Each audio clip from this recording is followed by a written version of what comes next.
Welcome to another edition of Very Vogue with me, Val Kleinhans. I have the wonderful Nicole Solomon in the building. She is a digital creator who has taken over multiple platforms, including Snapchat, OnlyFans, Instagram, Twitter, Be Real, TikTok, and YouTube. Nicole, thank you so much for being here in the middle of all this busy. You are here because you're Very Vogue girl. Welcome. Wow, what an introduction.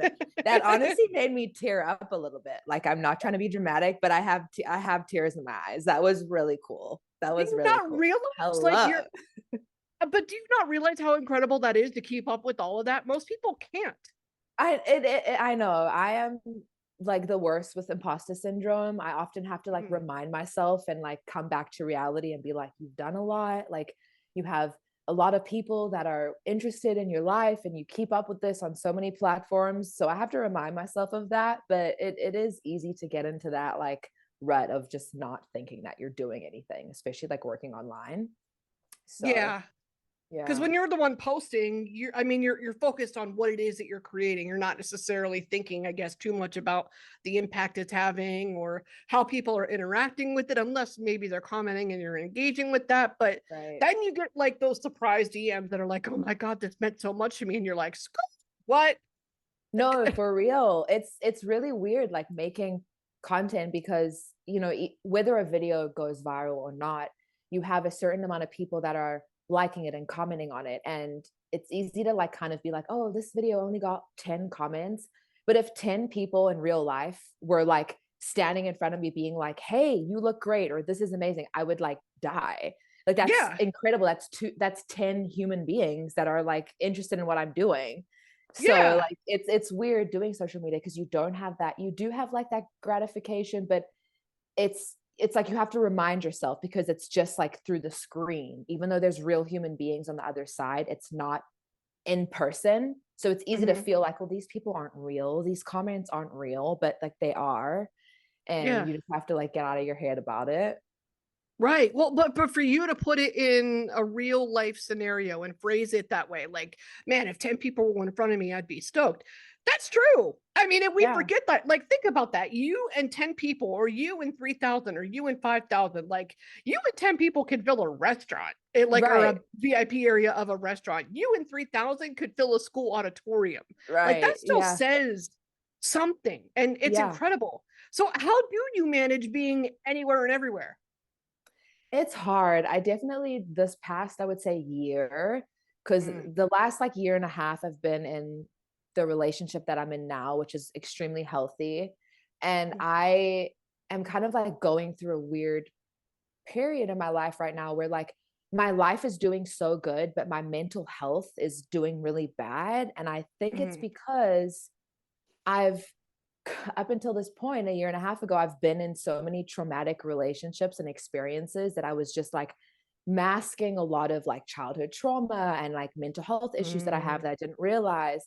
And so now that I'm in this super perfect, happy relationship, it's kind of like I don't have to mask anything. And it's really hitting me with like, oh, wow, like you probably like struggle with this or you have this. So it's been difficult this last year. I've tried to share myself, but also I'm going through a lot. So I take breaks when I need to.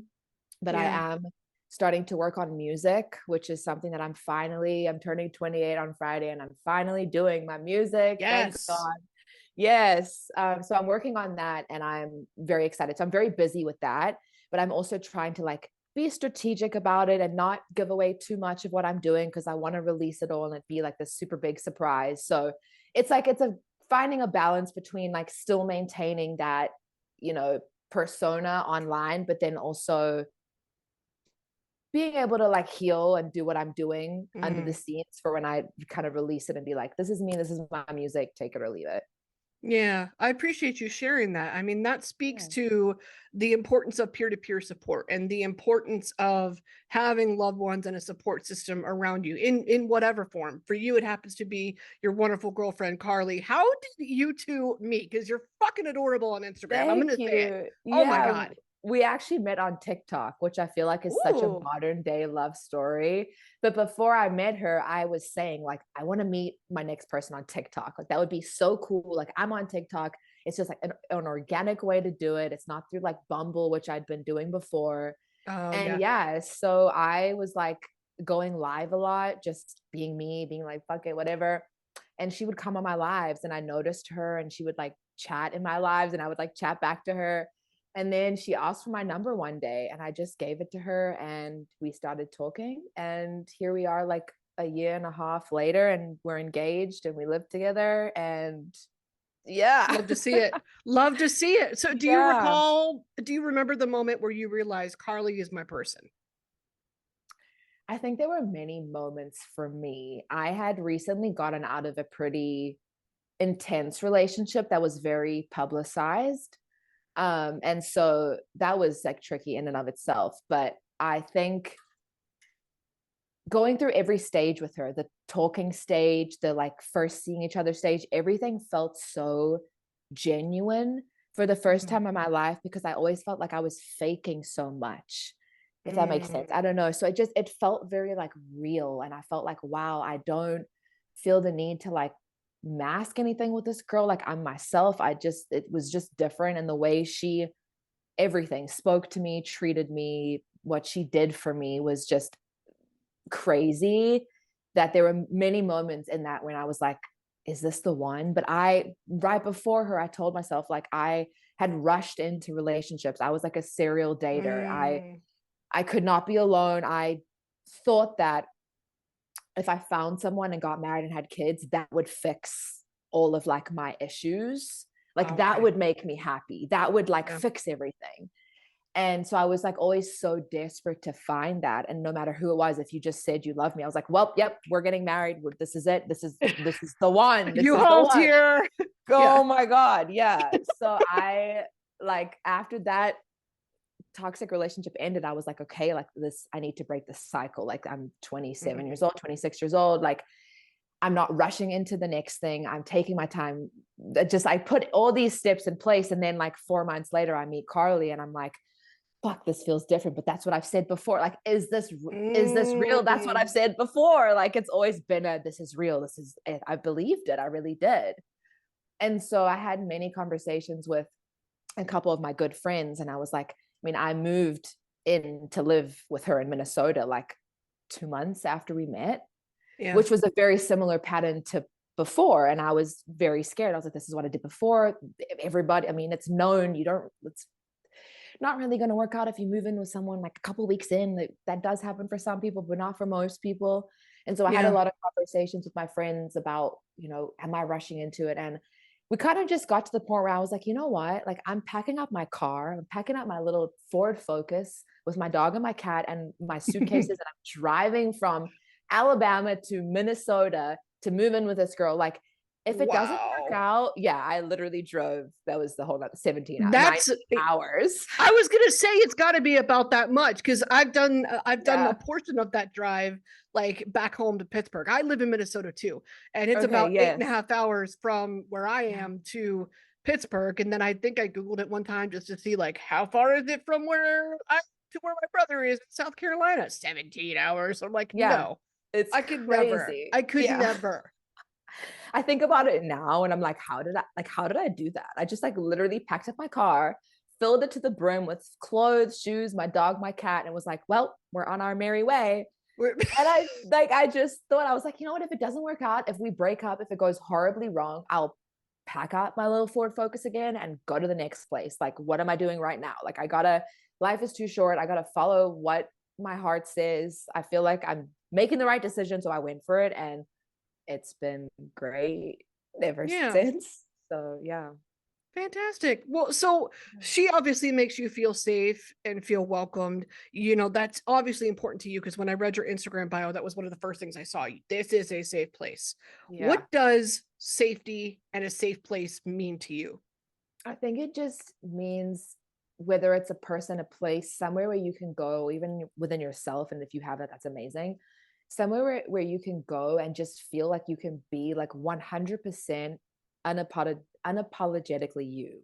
Mm, And you don't have to pretend to like something because you think that person's going to like it, or because if you like something, yeah, they we've all might done not that. like it. Yeah. Like it's crazy how much we change ourselves for like the environment and for people. And I've been so guilty of that my whole life, like just changing myself for people. And I've been really good at that. I hate to admit it. That's been like one of my strengths. I always used to be like, I'm a chameleon. I can like make myself into any person that I could be. And I can do that. And it has worked out really well for me, but it definitely leaves you with like a sense of like This is not a identity flex. Yeah. issues. Yeah. And like, okay, but like this person's cool, but like, that's not Nicole. Cause like the Nicole, when I'm alone, when my doors are closed and no cameras on, like that's who I am. And that's not who I'm being right now. And like, I don't want to live like that. I don't want to do that. I also completely forgot the question. I think I got like really off. No, you answered that perfectly. Safety can be however you safety. define it, whatever gives you that warm, trustful, cozy vibe, whatever that is, whether it's a person, an environment, a thing, whatever that is. Yeah, you answered it perfectly. Okay, good. Yeah.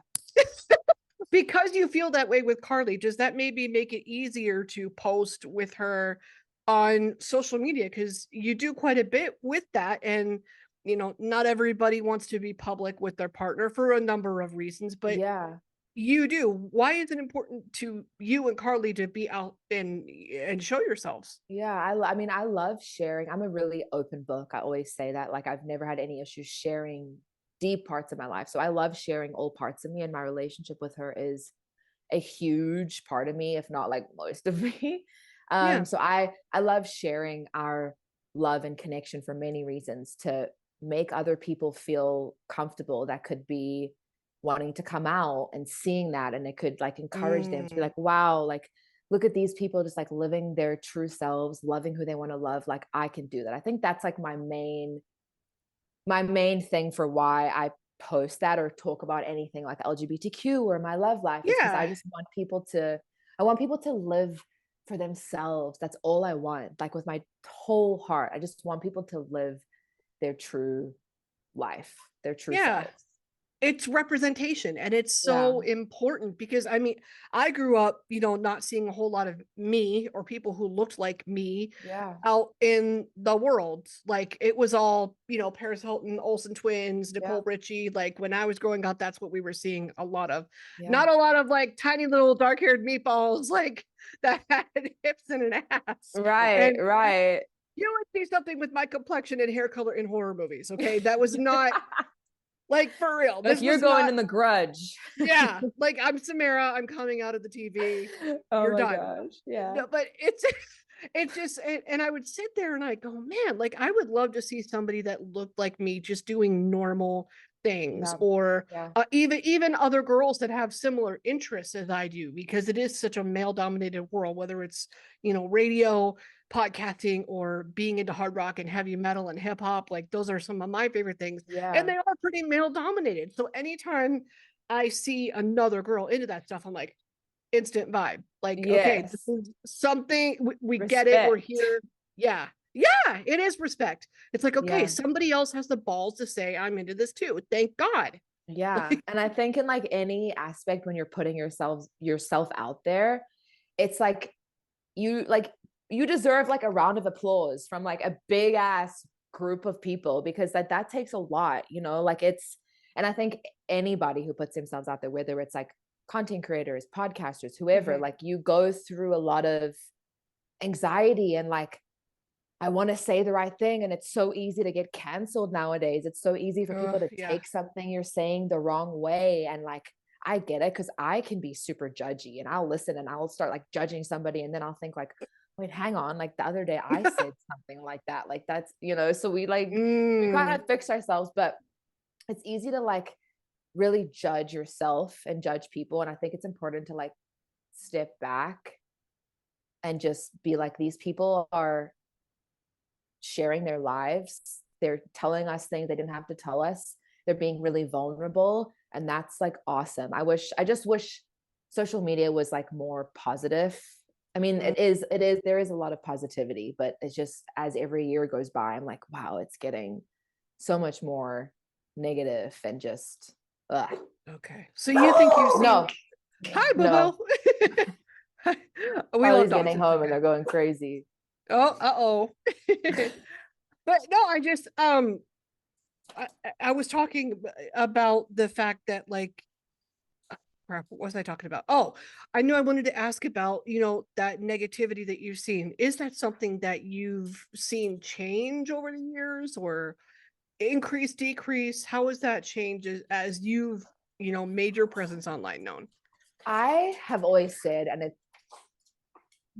I've always said, and it does stay true to today, I've been very blessed and lucky to not have received a lot of like hate online, Mm, which I'm very blessed because I know some people have such a rough journey. But other than like the odd comment from someone being like homophobic or just like ridiculous, like that, but I don't get like hate, which I'm super grateful for.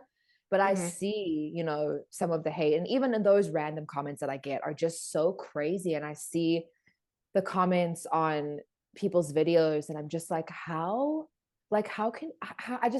could not fathom going out of my way to like leave a comment that could hurt And who has the somebody. time? Yeah. No, like really, or the people that send like paragraphs. I'm like, this, like, do you not understand how embarrassing this is for you? Like, this is Sir, this is a so you. Wendy's. Yeah. Oh, you thought you did something, but like you Yeah. all you did was humiliate yourself. Like like those people just need so much therapy. It's funny, but yeah, I mean, social media is crazy, but it has really changed my life in a sense of I have gotten a great sense of fulfillment from it, from Mhm. getting messages from people, a lot of people saying that my content has like saved their life, or me sharing this has changed their life, or just like really big things. Like hearing those things is is amazing to hear, and it definitely keeps me going, and keep when I go through moments of like, oh, I'm really depressed right now, I don't want to record myself, I don't want to be online, like that's what gets me up and gets Mm, me going, is like the community that I've built and the people that are yes. there that like love my content. Because like I said in the beginning, I have that imposter syndrome where like I'll post something and it doesn't do as well, or doesn't get as many comments, and I'm like, Yeah. everybody hates me, I'm irrelevant now, like nobody Yeah. loves me, I'm going to start posting my music and I'm going to get 3 streams, like it's just like crazy. But that's when I'm really grateful for having a partner like Carly, because she Yeah. is incredible with kind of like grounding me and bringing me back and reminding me that like I am talented and I am going to go places, and I think it's important to have that, and I'm just grateful. Yeah, it speaks to the community that you surround yourself with. It's so Yeah. important, whether it's real and tangible or whether it's online. Either way, Yeah. you feel And so the much better. right, and the older I get, I really believe it's like quality over quantity. When I was younger, Mm, like my early 20s, I just wanted like 20 to 30 friends, where I like had all these friends, like cool. And now like I'm about to be 28 and I'm like, I have a couple of friends that I can name on one hand, and I would like yeah. more. And I know that I don't have more right now because I've been going through a lot, and I've been isolating, but in a good way, trying to heal. Um, and so I get to like make friends on social media, and even though those people Yes. aren't like, yeah, even though those people aren't people that I hang out with every day, or even if we exchange a message every 2 3 weeks, like those are people that I consider my friends. And I feel like it's so cheesy because a lot of like content creators and influencers will be like, you guys are my family, you're my friends, like but like it's so true, it's it's so true, like I really feel that way. And I do feel like, and I'm sure a lot of content creators will like, and maybe exposing myself will admit this, but in the beginning of the journey or building that following, or like when you're putting in the work, you do have to kind of like say those cheesy things and those like things that are like this the steps to growing, like it's a business, Well, having a, right. yeah, It's having a kind of following is a like business. right, or when you're first building a relationship with anybody, whatever type of relationship it is, you kind of have to get a little bit vulnerable at first and Right. put yourself out there, even if it's totally uncomfortable. I mean, we don't Right. like to do it, but if we don't do it, we never make that connection. We never find Right. our people, so to speak. Yeah. And Yeah. And that's something that I feel like if I can like toot my own horn for a second, I've done like a yeah, really good job at. is I feel like really connecting with the people that want to connect with me and doing a good job at responding to DMs. And when people Yes. ask me for advice, I'm not just like, yeah, sure, like I will send like 5-minute voice notes back, and like I really give a lot, and that's just like who I am. But I really like I really care about people, and I think like that's Yeah. the biggest reason of why I did this and why I'm on social media, even though like it can be really difficult sometimes to share things, because I feel like we all think we're cringe. I feel like I watch so many videos of Yeah. people and they're like, I'm so cringe. Like I just did this and I'm so cringe. And the amount of times like I'll start a TikTok and I'll be speaking and I'll like end it and I'm like, that is the most cringe. Like, what did you just do? And Yeah. sometimes I'm like, I should just post those because they'll probably do well. And people will be like, that's so relatable. But sometimes I just can't get out of that like self-consciousness of like, this will be really funny and relatable. Like, I'm just going to post. I'm like, no, I can't. Like, that's embarrassing. And I just like Yeah. sometimes we need to take the seriousness out of social media and just like post that embarrassing video, post that cringy video, because most of the time it's that type of content that goes viral, that gets people like, oh my God, this girl is so normal. I love her. Like, I want to be her friend. And those are the kind Yeah. of people like you want on social media, or you want like following you. Yeah, definitely. And you're the first content creator. I mean, speaking of creating content, you're the first one that I've talked to that actually does OnlyFans. Never met anybody that does OnlyFans before. And I've always wondered, like, Yeah. there's such chatter and almost a bit of a stigma around it, but I never knew how to feel about it because I don't use it. I don't know it. I don't really know anybody that actually uses it. So Right. could you just in your own words, what is it really like to be on OnlyFans? Is it bad? Is it what they say it is? What's your Right. experience been? I think everybody has their own experience. My experience personally, I've had a really great experience with it. And I mean, like Mhm. me and Carly, my partner, we do it together. And that's Yeah. been something that's been like so fun and empowering. And it's like really just solidified that we have an extremely healthy relationship. And that just like makes Mm. me feel good and puts me in a just a great place in my life. And it's allowed us to be very open and experiment, and just like it's been very good for us and our relationship. And obviously, why people start it, like, let's not beat around the bush, like it's good money, like that's Yeah. the reason why most people start it. Right. And I didn't really understand a lot about it like when it first started like gaining traction a couple years back or whatever. I think naturally, just like with that stigma, I was like, oh my God, whores. And then, but then I was always someone who was like, I've always been very open, like with my sexuality, talking about sexual things, like my body. So it was never something I like super judged. Like I had friends that did it. I Mm. was never like, oh my gosh, like I would never, like, that's crazy, And there's different levels to it, which I didn't know until like getting into it and creating a Yeah. profile and doing it, that you can just post selfies or you can post the whole 9 yards. Like it's really up to you and Oh, I what didn't know you want that. to do. Yeah, like some people use OnlyFans for like fitness. Like there's Or no like feet nudity. pictures or Yeah, or whatever. just feet picture. Like I know Yeah. some lady like literally uses it for like a like fitness. Like she posts every day like a 30-minute workout, and it's not sexual. It's people pay like $5 a month, and it's just through OnlyFans. So like Wow. it really can be whatever. I mean, obviously majority of it is sexual. Um, but it's just really what you want and what you're comfortable with. And I think that's the fun thing of it. You create a profile and you decide at first, like, okay, I'm going to do this. And then as something rolls, you're like, okay, wow, I'm going to do that. It's kind of just go with the flow. And that's what we've used it as. We've never like come into any issues where we've had troubles with anything or we've had any fights. Like Mm. it's just been great for us. We love it.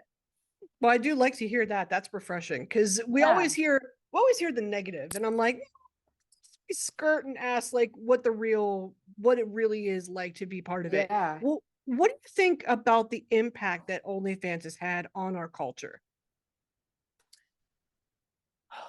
Well, that's a loaded question. I feel like it's good and bad. Again, like Mm. that stigma is makes it negative for people because you have like, oh, she's a slut, she's a whore. But I feel like it's been amazing for people that have been able to make money from home. Mm. You know, people that maybe can't or don't want to go out.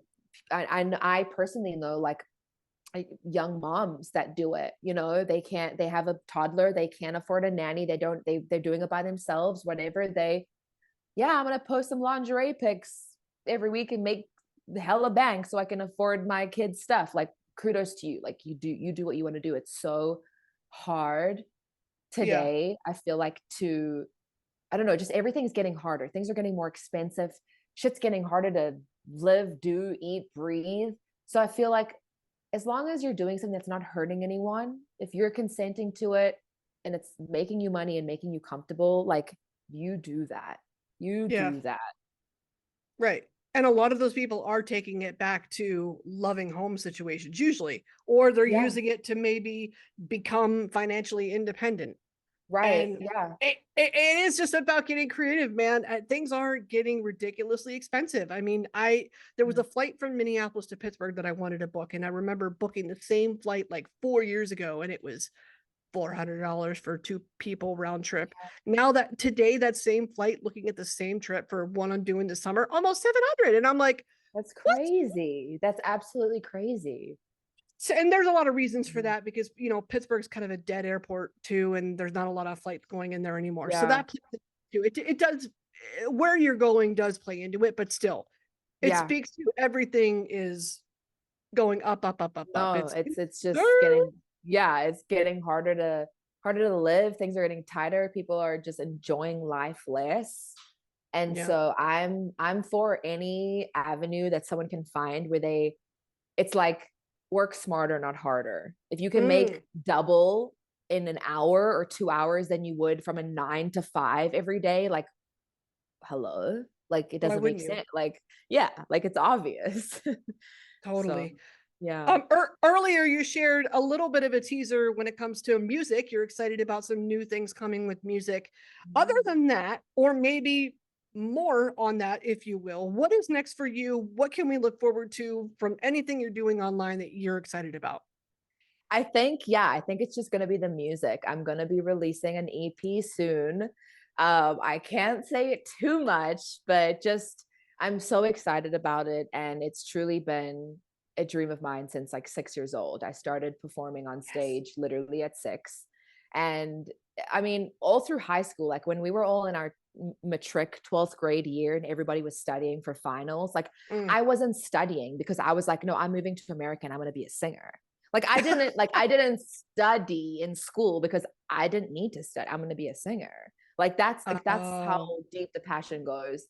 And like sometimes I want to smack myself because like I'll talk about that and I'm like, your passion was so deep, but then I'm like, why did it take you 10 years from 18 to 28 to finally do this? And there's a bunch of reasons. I think it's everything happens in the time of your life for a reason. And I'm mm. at the point where my music's going to have an impact. Had I started making music 8 years ago, sure, would I have become famous, been a singer? Maybe. But I would have been singing about and writing about stuff that's very surface. It's Ah, not like my message. It's not talking about depression, talking about dealing with narcissistic parents, childhood trauma. Like my music is going to be a very raw and real and honest place.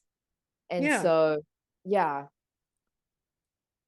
kind of got like a little bit off topic there, but yeah, No, I we guess we have it's a just, lot to look forward to, is yeah, what it I think sounds it's like. just me coming out as like finally my true self. I think a lot of people, I Mm. mean, I've been on social media for 3 years, and while I think people do have a good idea of who I am, I think they've seen a lot of different versions of me over these past 3 years. And some of those versions have been deliberate, some of them have been not, masking, going through trauma and just, I don't know, dealing with stuff and just not being me. So I'm excited to finally be me because I feel like I'm finally me in my real life and I want that to come out on my social media because I feel like people can see through the bullshit. Like when I watch a video Yeah. and I can tell someone's like being fake, I'm like, "Girl, you fake." And I Yeah. watch back to a lot of my old TikToks and I'm like, girl, like this is so obviously like ill, like scripted and like ill. Like, what is this? And You so weren't just into it. yeah, I was not, I was just trying to be what I thought I needed to be. And so just like finally doing music, because that's my whole freaking passion, but then being me and talking about the things that I want to talk about and what I've gone through. And yeah. I love it. We can't wait to see more. Yeah. Nicole, thank you Thank so much you. for chatting with me. Thank you for your time. Thank you so much. This was actually my first podcast, like appearance as a guest. I know. I know. It's so exciting. I was so Yes. nervous, but Why? I don't know. I have like, I have really bad anxiety. I do. And I'm really trying to work on it. So anytime I do something like this, I'm always like, oh my gosh, like I'm going to say the wrong thing. I'm going to do the wrong thing. I'm not going to like come across as me. Cause like, that's all I want to do is come across as me. But then I overthink it. But this has been really fun and you made me feel really comfortable. So it was a Oh, great time. Yeah. thank you.